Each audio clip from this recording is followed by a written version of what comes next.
disainiöö. Miks disain on oluline? disainiöö.ee. Antud juhul on meil tegemist siis kahe kollektsiooniga. Üks nendest moodne vene plakat, mis sai kogutud ja kokku pandud Haapsalu graafidisaini festivali raames. Pea 100 plakatit on kollektsioonis, hetkel on küll natukene vähem väljas. Mõne autori puhul me natukene kärpisime puhtalt ekspositsiooni huvides. Tõenäoliselt on see üldse esimene vene plakati näitus Eestis. Olen siin vanematel kolleegidel küll küsinud ja kontrollinud, kas see on vastav kuidagimoodi, saab see vastata tõele.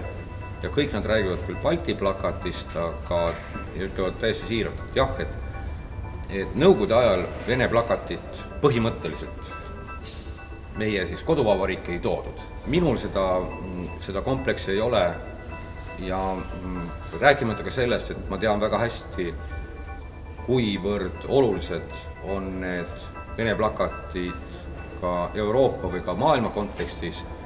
Nendest on väga paljud võitnud suurepärastel graafidisaini festivalidel, plakatid, biennaalidel, triennaalidel, Grand Prix'id, esimesi, teisi, kolmandaid kohti.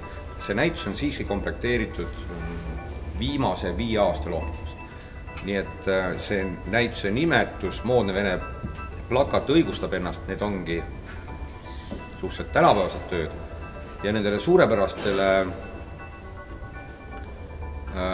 suurmeistritele siis sekundeerivad nende õpilased. Võib-olla kommentaariks see, et noorema põlvkonna puhul võiks kergelt eristada sellist läänelikumat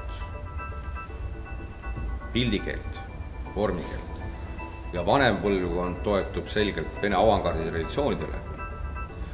Ja kui juba selle juurde minna, siis teine osa näitus on siis plakatiaktsioon Rodtšenko 120. Lääne-Euroopas teetakse seda väga hästi. Venemaal oli ta pikka aega nõukogude perioodil põlu all ja ta on uuesti teadvustatud kui siis selle graafilise kultuuri alustalasid